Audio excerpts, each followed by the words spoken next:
This is the Recovery Lab. Here we dive deep into the struggles, victories, and hope that stem from recovery. No shame, no judgment, just truth, grace, and inspiration. Let's walk this road together.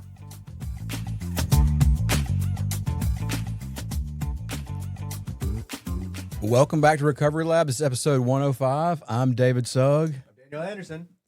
And I'm Brynn Knox. All right, we are here to get back into recovery talk and talk about what's been happening in the recovery world and in our lives. And I'm super, super pumped to have Brynn Knox with us. Brynn, I listened to your episode 29, and it was amazing. Some of the stuff you've been through, to learn about Jax and learn about some of the trauma stuff that just happened to you, and just like miracles. Now I'm sitting here now and I see your well-weathered, amazing big book.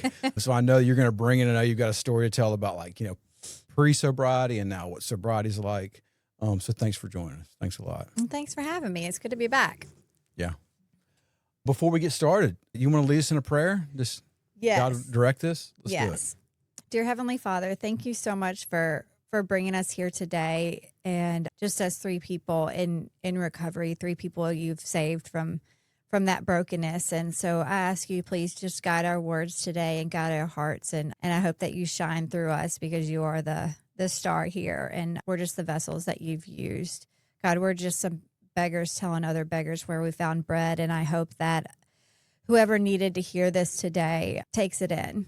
We love you so much. Thank you for our sobriety, and thank you for our lives and all the blessings you've given us since then. In your name we pray, amen. Amen.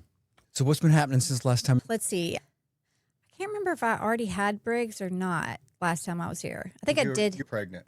But which baby? I don't remember that. You just had one. I think you just had Briggs. Okay. And then so I was pregnant with Dylan last time I was here. So I have my 2-year-old and then my little girl's 1-year-old. And so I've been super busy doing all that mom stuff. Yeah. I am still a peer support specialist at UMC. I work for a grant there. It's called CIDA Horizon, CIDA. It's Center for Innovation and Discovery and Addiction.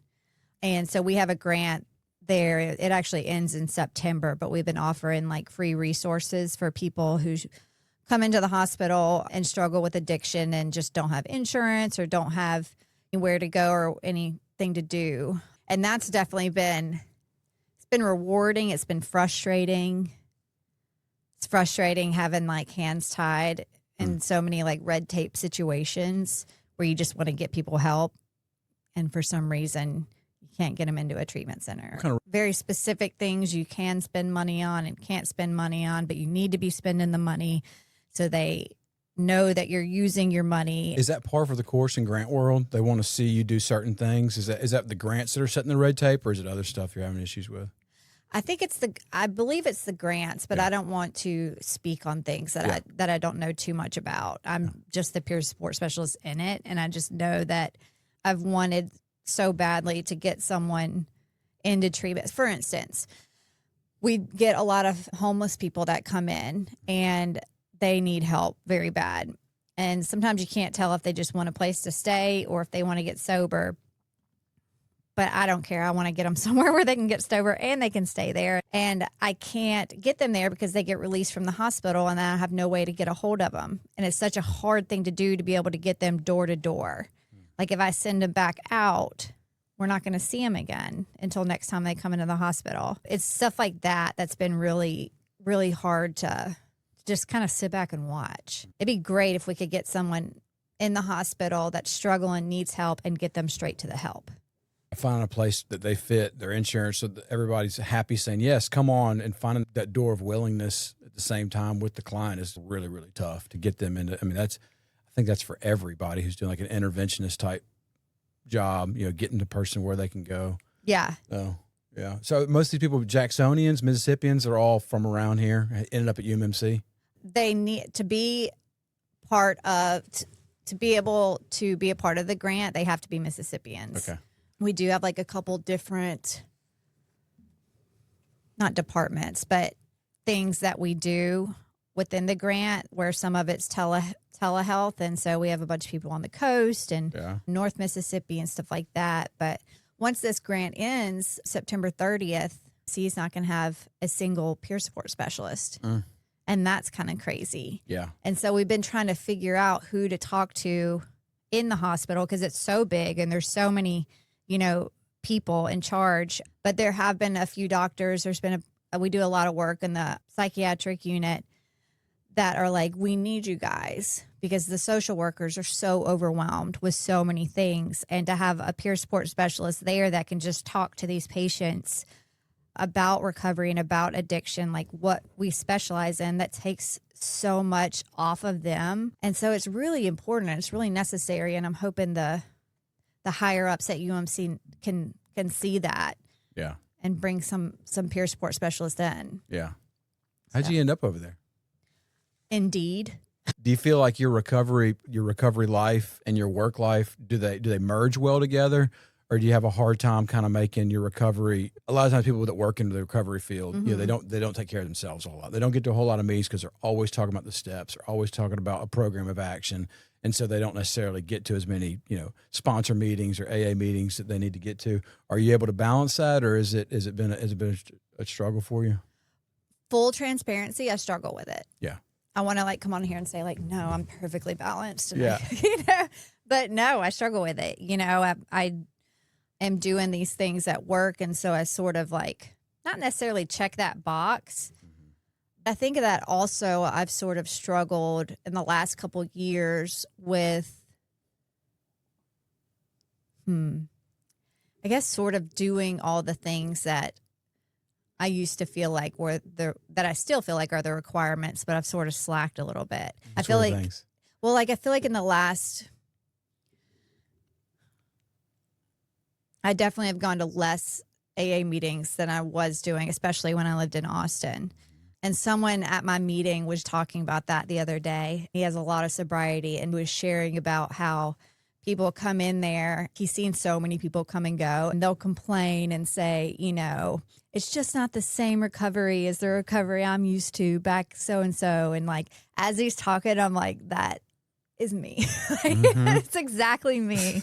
And I felt so ugh, because that's what I've always said. It's it's not the same as Austin. And I miss that recovery there. But I felt a little convicted in that moment. And I still go a couple of times a week, but I used to be an everydayer. Did they keep going with the Austin pop-up? Is that still happening? Oh, Austin pop-up. Yeah. No, it's not still happening. Backstory for people who didn't listen to 29. When COVID hit and the doors of AA closed, me and my girlfriend, Mercedes, we left our meeting in Allendale. We went to a Mexican restaurant and we were like, what are we going to do now? You know what I mean? What are we going to do? These rooms were our safe haven. And another man in our group, Bob, he decided to just hold a meeting in the parking lot the next day in case anyone needed it. And we were like, we went and it was great. And we were like, we need to keep this going. And so me and Mercedes just sort of teamed up and just held these random pop-up meetings all over Austin. And we had this secret Facebook group that you could join and we'd announce where the meeting was going to be. And so we'd be meeting up all over the place and be on the lookout for the cops and stuff like that. Cause there was more than 10 gathered. And it was just so amazing. All these people just fighting for their life in recovery. And I don't know, it's just, I'll never forget those times. And when you guys had sent me those questions yesterday and I was looking over them and it was talking about when did you first feel like your voice mattered, and then when did you feel like you finally became who you're supposed to be? It was those moments where I sort of became a leader that I was always meant to be. Isn't it like that in moments of deep service? That's what makes service work so good for me is I stop thinking about myself and I really feel like, well, this is the guy I'm supposed to be. All the other stuff has just been leading up to that. So COVID hit, my wife and I did something very similar. We ran to Zoom. The rooms were shutting down, so we started up a meeting called Hodgepodge, and we've got some meetings going. It's still going on today. Some other people just basically kept it going because people got sober on that meeting and have never been to any in-person meetings. Because rural Mississippi, you live out in Corinth or Summerall or wherever, you might not be getting. So anyways, they got sober on Hodgepodge and they're still doing it. No. 5 years later. In fact, one of the ladies got sober on Hodgepodge and then came and she just picked up a 5-year chip, came and spoke at one of my wife's sober living houses and was just like, I got sober with Rachel 5 years ago on the internet, and that was the first time I've met her. I'm 5 years sober. It was just like seeing God do those things, like seeing that story unfold, like it just gives me chills now thinking about it. Me too. Yeah. That's crazy. Is there a way you can like include the link to that meeting somewhere? Yeah. Okay. We have a lot of people in really rural areas of Mississippi. And when I'm looking on my AA meeting app and tell them where to go, I'm like, I know you don't have a car, but can you somehow get 28 miles away to this place? I used to throw a lot of shade on people who were talking about, because online meetings aren't new. People were like doing that primarily. I mean, you use phone call meetings. People used to like the letters, meetings by letters, that kind of stuff. And I used to kind of like, oh, you need to get to an in-person meeting, but now realizing that people just don't always have that option. They just don't have it. And being able to sit down with like 10 or 15 people on a Zoom, type meeting is like, that's great. There's real connectivity going on. There's a lot of value in it. Yeah, and you still do the Dallas meeting, Don, every day. You can't fly to Dallas every day, dude. But you can Zoom in there. We've got an audio alchemy jet, bro. Come on. Yeah. So I see your weathered big book. I love seeing a big book like that. Like, that's not a big book that somebody got, worked through steps, and then put on their shelf. That's a big book that somebody's loved on, has spent time. Hold it up for everybody to see. Look at that. Oh, yeah. God save the girl. Yeah. That's your OG from Austin? That's your okay. Yeah. What's up? It's got some good stuff in there. I mean, this book absolutely like saved my life. And it's funny when I'm talking to people that aren't familiar with recovery and stuff like that, and I'll talk about the big book. They're like, what are you talking about? Like, what is the big book? And I'm just like, every word in here saved my life, And so I'll never forget that. I'll never forget the impact it had on me. And it's almost like when you read the Bible, and it could be like the same verses you've read so many times, but depending on where you're at in your life in that moment, it's like you hear something new or you get like a new perspective on it. That's the same thing with this book. And so it'll always stick with me. Sit in a meeting sometimes and have somebody else read the same line you've read 100 times, but just the way they articulated or enunciate a certain thing, like, oh, wow. Yeah. It's like new revelations being made with the same text. That's cool. I always try to carry it with me to meetings or to things like this because it helps me remember that if I'm trying to offer any solution to anything and I'm showing up empty-handed, it makes me feel like I am the solution. You know what I mean? Like I can get kind of into that. And so I was always taught to always have it with me so I can read from it or pull things from it as necessary in those moments until I can get the whole thing memorized. Yeah, I used to think old timers were like being just kind of like a jackass, and they'd be like, they'd hit you with like the same 3 answers. Like, did you pray about it? Did you inventory it? Have you found anybody to help you? Like, dude, you don't have anything better to say than like those 3 things. And now, like, I realize, like, no, that's the deal, because I've got caught up at times. I want to give advice. Yeah, I'm like, here's what I would do. It's like, here's what I would do. That's not a chapter in the book. Here's what David would do. It's not in there. It should be. Yeah, right. And I've got some great ideas, but I mean, I've sent people on some wild goose chases, what I'm saying? Giving them work advice, giving them marital advice, giving them like, here's what you do for your kid. Like, I have no freaking idea. And so now I realize, like, have you inventoried it? Have you prayed about it? Have you found somebody to help? I mean, that's really the 3 things over and over and over again. And if we do that stuff, God normally makes a way for all these things or just takes the problem away. Right. Oh. Yeah. Yeah. Yeah. I get real caught up in trying to, I feel like I just have so much good advice. Yeah. Yeah. I am so smart. So I have to constantly remember to not be that way. Yeah. I just know everything. Right. Good. I was in a meeting the other day and we were talking about how many meetings do you got to get to, and I shared about 1 to 2 meetings a week. I'm crazy. Like, my wife and I can't even sit over dinner without getting in an argument. About 3 to 4 meetings a week, but about 5 to 6 meetings a week, I'm actually like, I'm good. I'm doing some growth. For me personally, like, she doesn't have to go that many meetings. She goes like maybe 1 or 2 a week. Is good, happy all the time. She's just got a different disposition. But me, like, say the sick ones stay. The sick one's got to go every day, and I'm a sick one. I got to go all the time. Yeah, you work with some sponsees. You see the same community there, or what? I usually go to the same meeting, but there was this women's meeting on Saturday mornings that I really enjoyed, and I stopped going when we moved from Madison over to Brandon. Where was that? Huh? Where was that? It's at Mansdale. Okay. There's a women's meeting there on Saturday mornings, I believe at 9. And I love a women's meeting. Yeah. Like it's my favorite type of meeting. And I really enjoyed it when I was going. And then I just kind of got out of the habit since we moved back over there. It's like 45 minutes away. And we have 2 babies. And my husband's like, where are you going? No, he's Yeah. What time are you going to be home? Is that Chapel of the Cross? Yeah, Chapel of the Cross. Beautiful. What a beautiful. Just going out there feels spiritual. It's really cool. Just like cruising up, and it's like amazing. Yeah, yeah. And they have a meeting on Sunday nights too at 6. That's not just a women's meeting, it's just a regular meeting. And it was really good too. I used to live right down the street from there. And so that was a good meeting to go to. I wish we had more in Rankin County. What is going on out there? Not a lot. Not much. I know there was Jaywalkers? Yep. that's on Grants Ferry, that church there. Yeah. There was one on Spillway across from the River of Life Church. Oh, really? Drew went there about a year ago. Is there some Yes. Celebrate out there? Some Celebrate Recovery out in Rankin County? Have you seen it? I feel like Not that I know of, but I feel like Celebrate Recovery is really difficult to find. really. Have you ever done any? No. And I wanted to, and I was looking into it, like Googling and all that kind of stuff, trying to find a place. And maybe I'm just stupid. But Yeah, they've got one at Trinity Westland Church in Byram, and then there's another one at the Point Church, I believe on Thursdays on Star Road, Okay. kind of way down there in Brandon. Yeah. I've been to a couple of them, and there are some that have a few people that are consistent and go into those meetings and stuff. Not a lot of women that I've met, but I could be going the wrong day or something. But I would love a big meeting out in Rankin County that has a consistent community. I don't know. There's probably people that live in Rankin County and go to the meetings and are like, she's an idiot. We got Twice. something going on over here. She Yeah. don't know what she's talking about. Call me. I'll come hang out. Did you say your wife had sober living houses? Were you saying? Yeah. Where's her sober living houses? Fondren Recovery Homes is in the Fondren area. Okay. So we planted it there pretty much because we're going to be around 12-step meetings, lots of transportation, lots of jobs.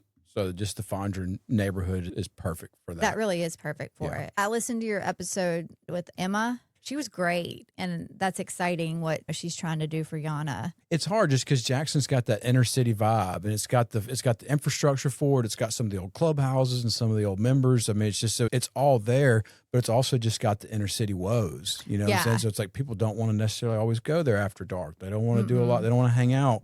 And so it's difficult to get in at 5:30 when the meetings are happening or at night. But Yana's there. I mean, it's got 2 or 3 big meetings a day. There's a bunch of other meetings, but people are showing up for the recovery homes from all over Mississippi. Yeah. Because if you live like we're talking about in small town, wherever, they don't have sober living homes. They just don't have it. And so we're getting people from all over Mississippi that are showing up looking to find safe, affordable, sober living near 12-step meetings. It's really like there's a big need for it, and she's done well with it. It's been Yeah. really cool. Good for her. But she That's works cool. really, really hard. I mean, Sunday's a big work day for her.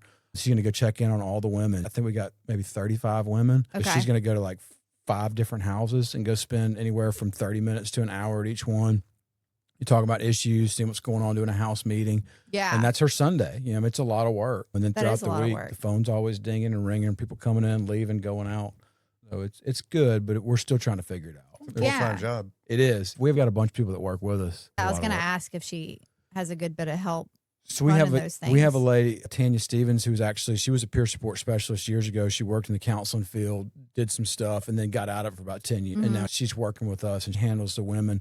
Funny thing about the women is if I were to bump into some of the girls, I wouldn't even, like, I don't mess with the women. We don't talk to them. Yeah. Not just because we'd let them do their thing. So Rachel and Tanya talk to them, deal with them. We have men's houses. I interact with the guys. Yeah. But they're completely separate. So Tanya and Rachel rock that out, and they have their own kind of systems and processes for dealing with issues. And then Chris Graves and I handle the men. Okay. It's a little different. We found that the men are a little more transient. You know, they'll kind of come in like, all right, I'm out, I'm ready to go. Right. The women tend to nest. They really do. They want to get somewhere comfortable. They want to get to know everybody. They want to just kind of. It's Well, just because been we're smarter very- and we know what we need no for doubt. recovery. You know, guys are idiots. They're such idiots. We're like, yeah, bro, I'm good to go.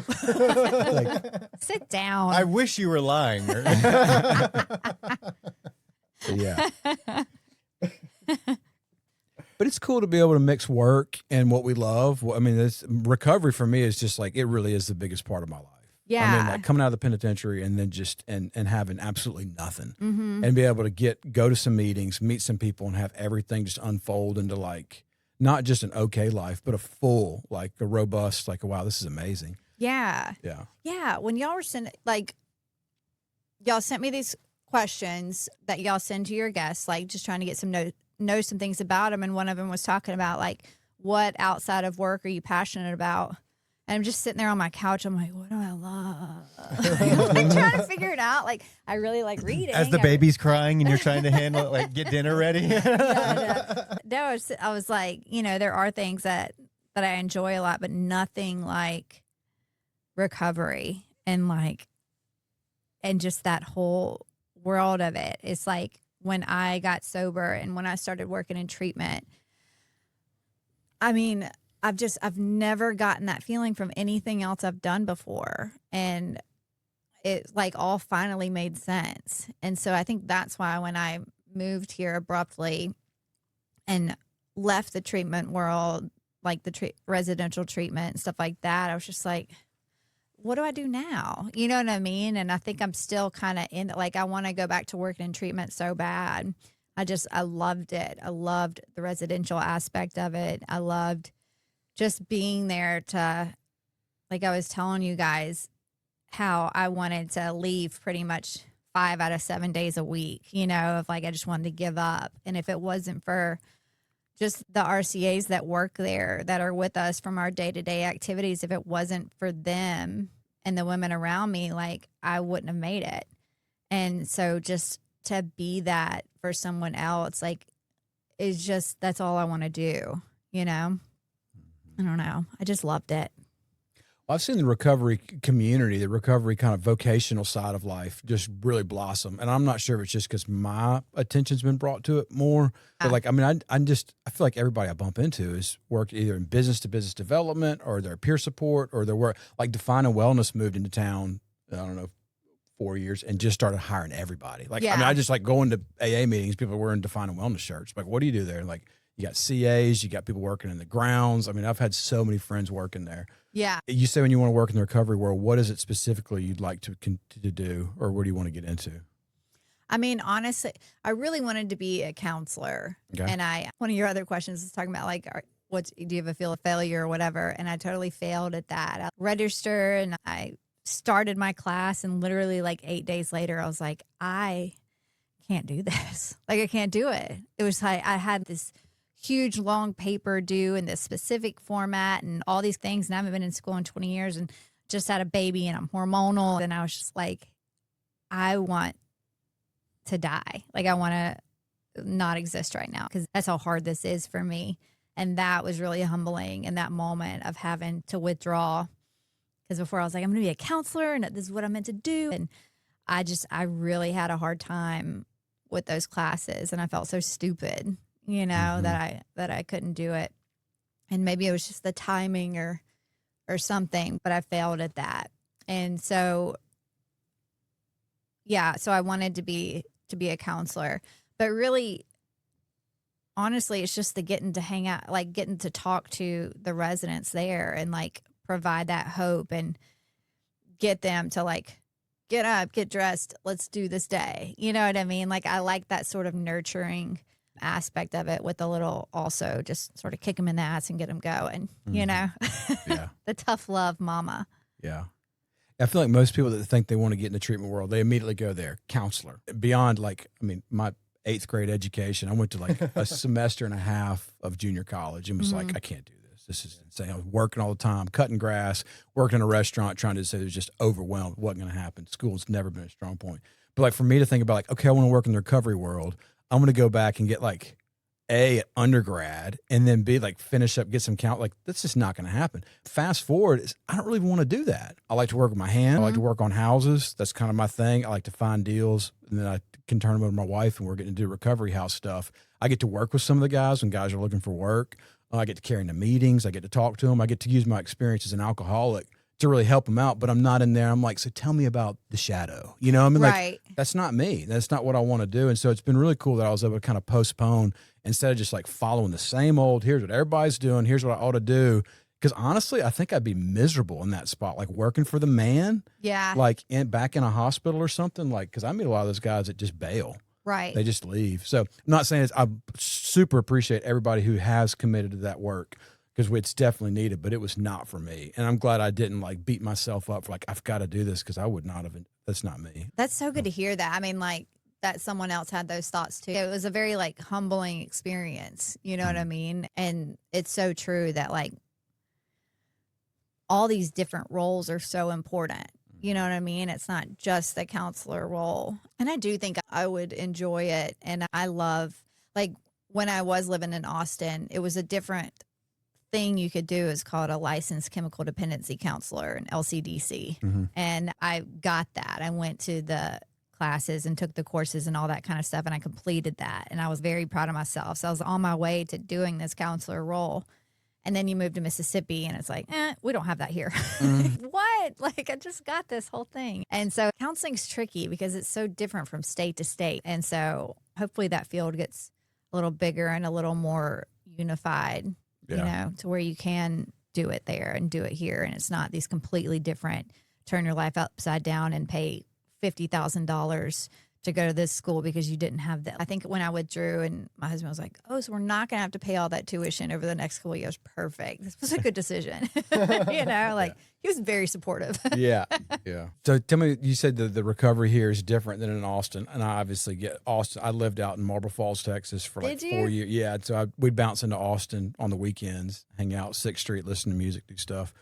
Really, really enjoyed it. And to say that it's different, it's like, that's like saying that Mars and Earth is different. I mean, it's a different planet. I get it. But what have you found that you've really, really enjoyed about the local recovery here? The meeting that I go to, the noon meeting I usually go to, and they also meet on Saturdays. They have a great community in that meeting, and they have such good sobriety. And they do something for, like, the women will get together every, I think, 3rd Wednesday of the month, which I can't do because I lead a small group on Wednesday nights at church. And then every 2nd Saturday they meet at Trace Grill after the meeting with families and stuff. So that I've found a lot of good community in that group. And I just really, it's the closest thing I've found to Austin, you know, and hearing people tell me the truth in that meeting, like my friend said the other day about the people that complain about, you know, moving and stuff like that. It's like those things that I need to hear because I'll get stuck and those people help me get unstuck. Yeah. So when you came back from Austin, did you do the whole, like, find a home group, get a new sponsor, work the steps again, like go, or did you just kind of, what was the transition like for you? Because when I've moved from place to place, that's always been a really, really difficult time for me. I've been sober before. And it was like, I'd go someplace new and I'd have a really hard time getting involved and really wouldn't work the steps a lot of times. When I moved here, the reason we came here is because my dad had terminal cancer and I had to take care of him. So a lot of my life when I moved here was taking care of him.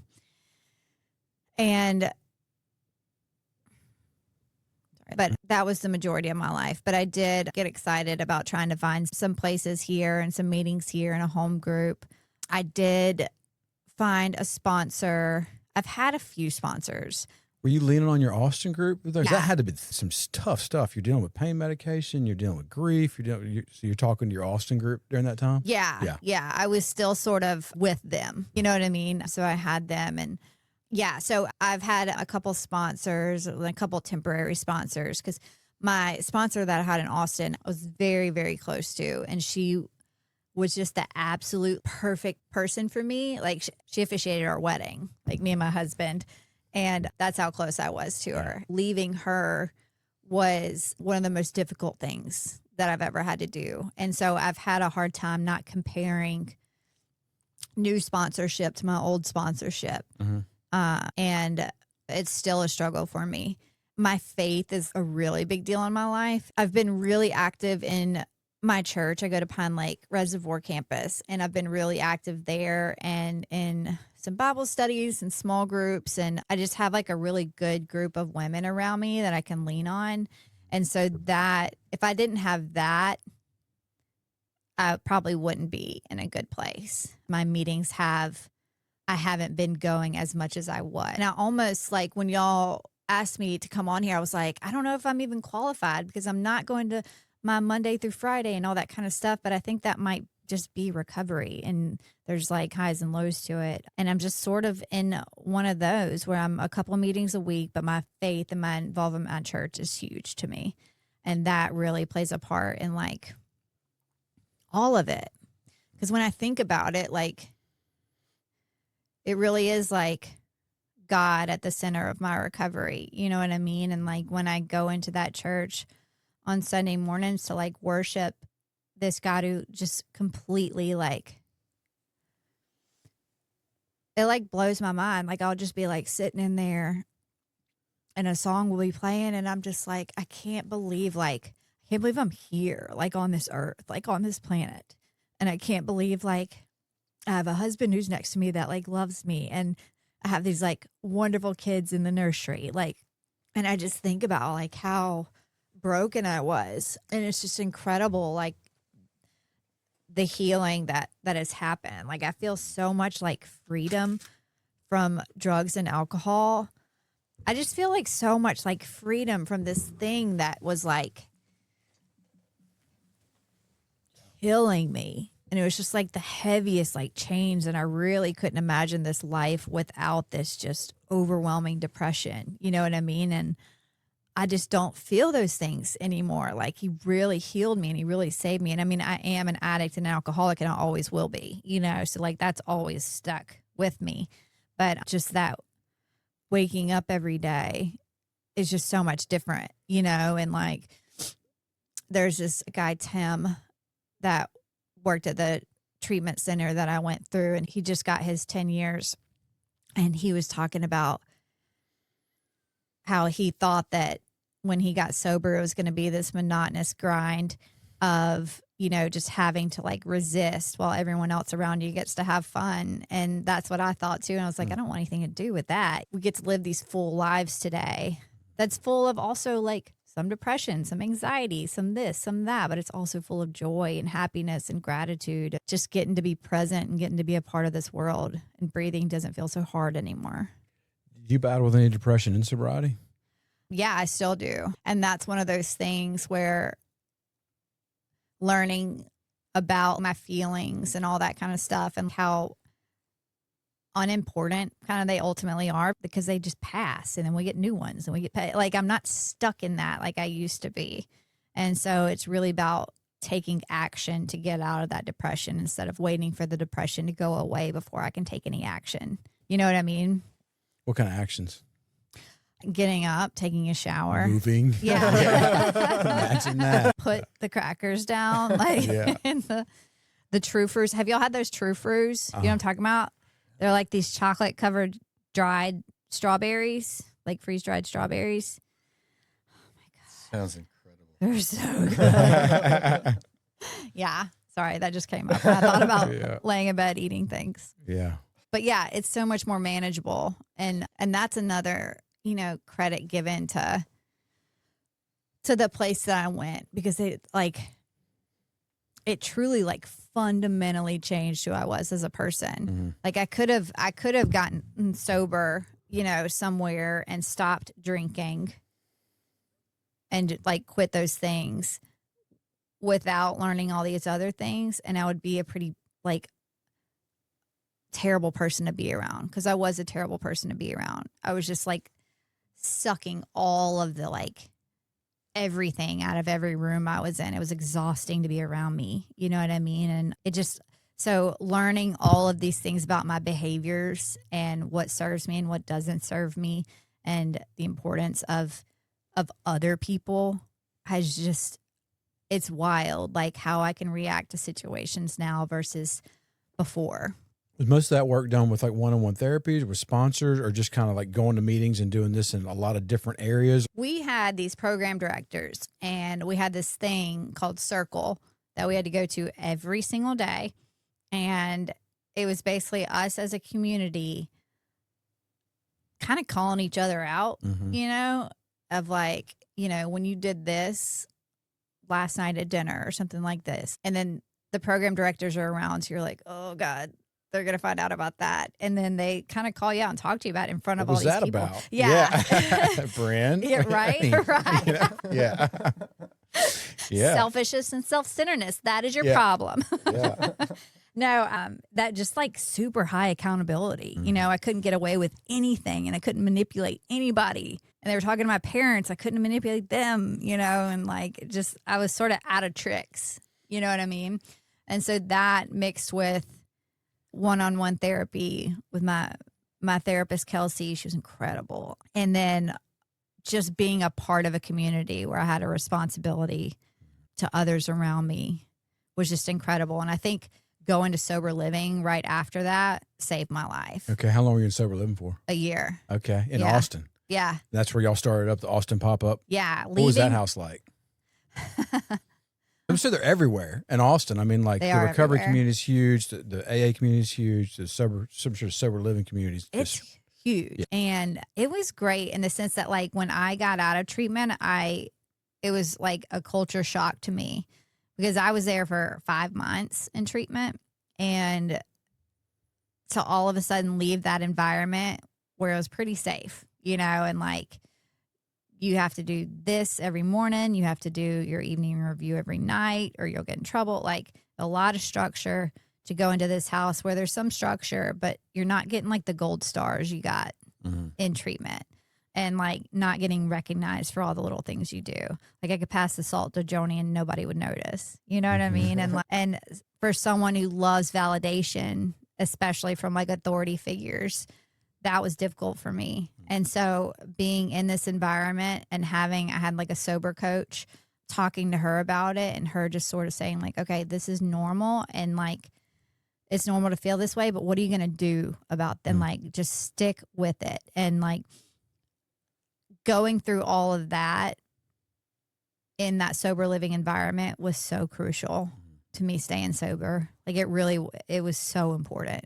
Yeah, sometimes when you're going through a medical situation, the doctor will they start asking you about the frequency or intensity or duration of certain symptoms and certain things. And I know that whenever I've got sober, it's like I think people underestimate like the frequency, intensity, and duration of like the recovery stuff they're gonna have to do. They're gonna have to do this every day, over and over and over again for a long period of time. And like we deal with a lot of guys in the sober living homes, and they think they go to a meeting, they go to 90 and 90, and they're like, "Why is everything not okay?" It was like, because you're still up every night playing on your phone. Yeah. You know, you're still not finding work. You're still not doing that. You went to 90 meetings in 90 days. Kudos. Like that's it's a good part, but it's so small. Getting to work with a sober coach, getting to live in a sober living home where they're giving you some accountability, but not necessarily all this validation. Like having this transitional period you kind of got some bumpers, you know, in the rails, but it's not necessarily, do you think you maybe the sober coach kind of thing? Would you kind of middle ground of being a counselor and being somebody, would you think that kind of work would interest you? I think that would be interesting. Yeah.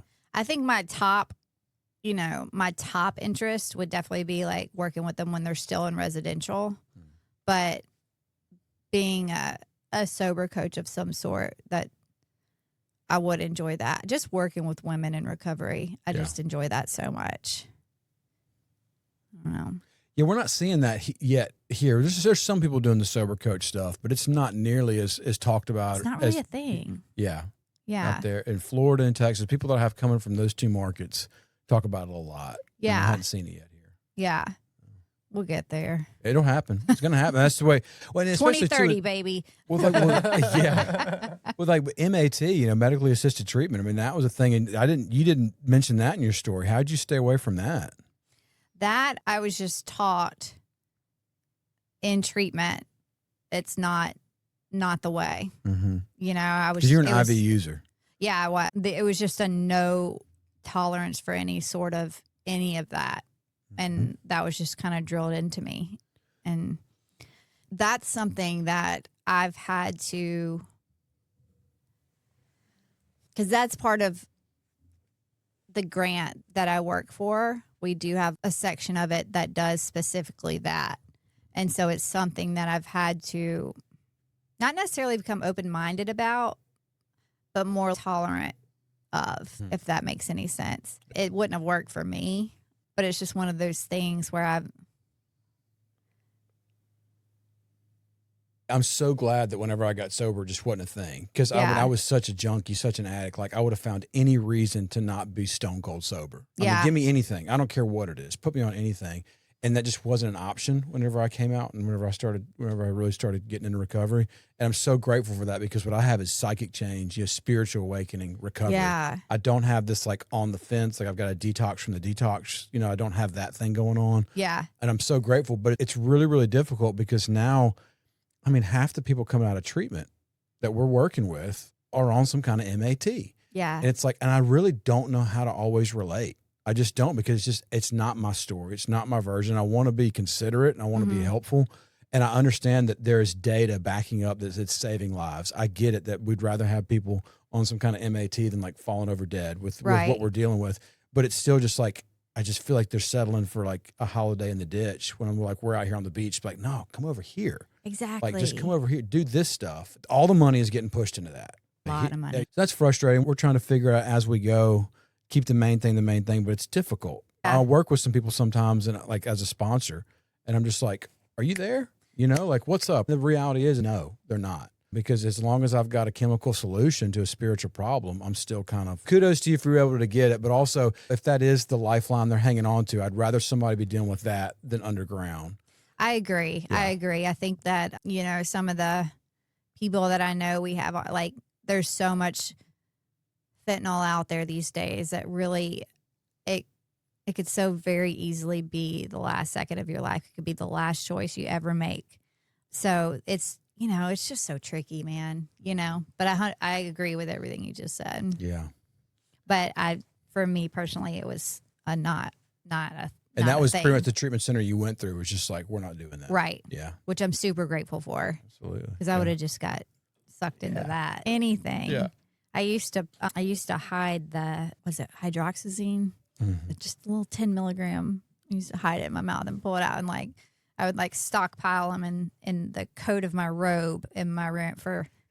You see why I needed 5 months? Yeah. Because I was just so nervous. Like, what if I have anxiety? What am I going to do? And this is like what is it, like a Benadryl, really? Yeah. And, I like the lowest dosage, but I just like had them stockpiled. Like, what if I get, really panicked? And what if I need to just sort of numb out and escape? Not that this was going to do it, but like it was that mentality of, just the tiniest thing. And then finally, like after my 5th step, and I was really becoming like the person I was supposed to become. And I went in there to the office and I just put them onto the desk and I was like, I'm so sorry. Yeah. Where did those come from? I'm like, I'm sorry. I've been dishonest. Here's these, these pills. But yeah, so if Suboxone or any of that Tell was me about thing. that 5th step experience. You did that in treatment. That was a thorough one. Who'd you do that with? We were actually required to do it 3 times. Yeah.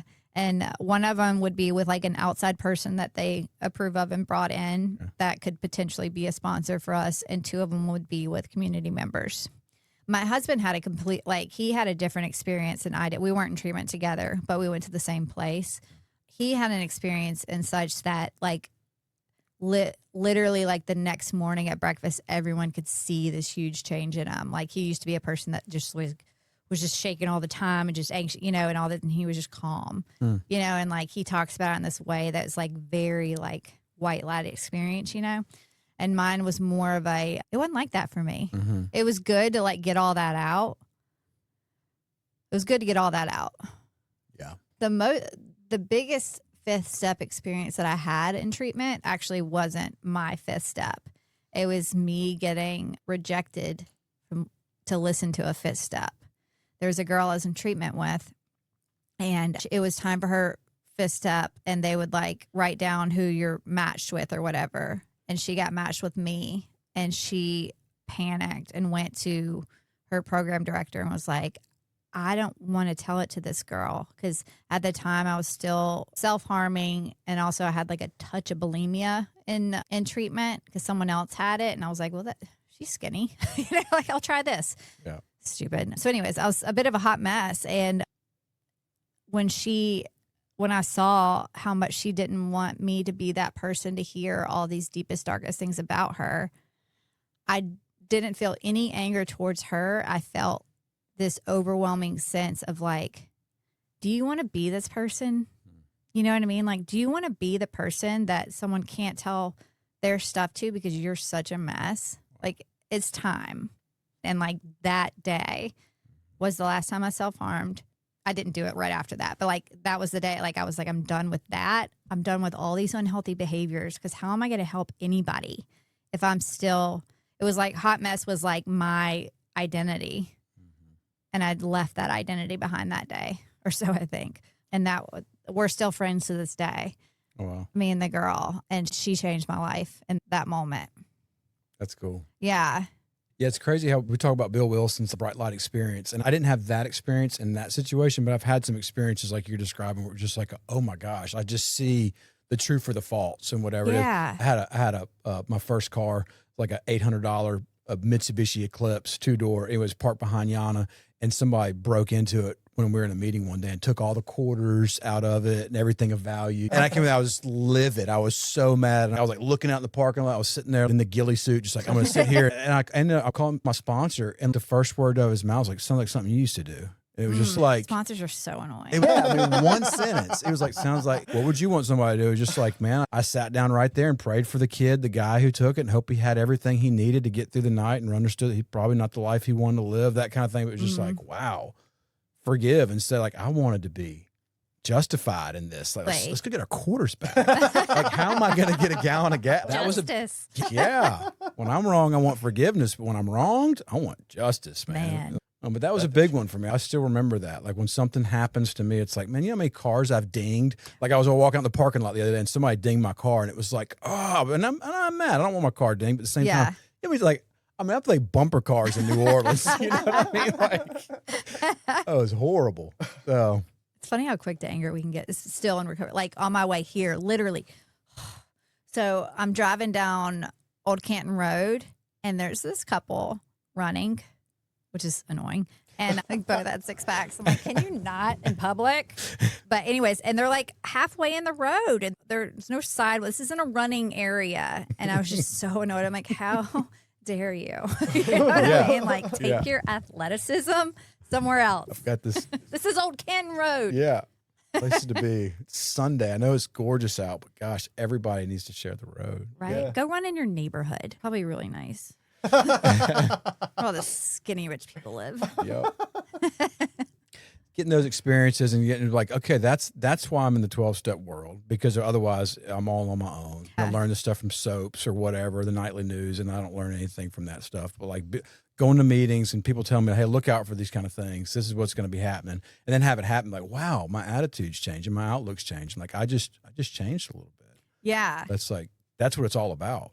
Because I mean, I'm not a better version of my former self. Like I'm not a cleaned up version. I'm becoming a different person. That's the fun about it. Is like I get to be a different person, not just a cleaned up, ex-con. Right. Like, no, I'm doing something different. Oh, did you meet your husband's in the program? The whole two ding dongs make a bell thing. You went for it too? Yeah. No. When you said ex-con and then you pointed at me, you're like, oh my God, my brothers. But I get to do that with my wife. Like I never thought that I could have a relationship that was healthy, period. Never mind like somebody's in recovery. Can we have this thing that no matter what's going wrong, we get to fall back on that? Like the 12 steps, the service work, the working with others. I mean, that's amazing. Instead of finances or what we want to do with our lives, like we always have the program to fall back on. Like I never even dreamed that was going to happen. Yeah, I didn't either. And I always talk about like before I met my now husband, like the idea of marriage and all that kind of stuff freaked me out. When I met him, it was like I really have always known since I met him. I'm like, that's my person, you know. And the fact that he understands this thing that almost killed me and it almost killed him too. Yeah. Like we just have that bond together, and like we're also able to hold each other accountable in ways that someone else wouldn't be able to.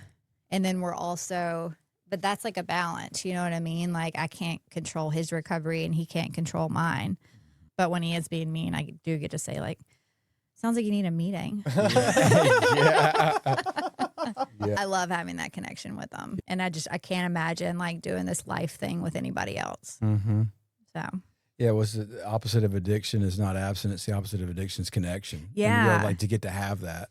God, when I first heard that, when I got into the program, I was like, give me drugs. I'll Yeah. take that life. I don't want to connect with anybody. Yeah. You know, I thought I was like this big like introvert that hated people because like that was my mindset as that old person was like, it's me and Jax against the world, you know, but I actually really like people. My husband, he's like, I didn't sign up for that. I was an introvert.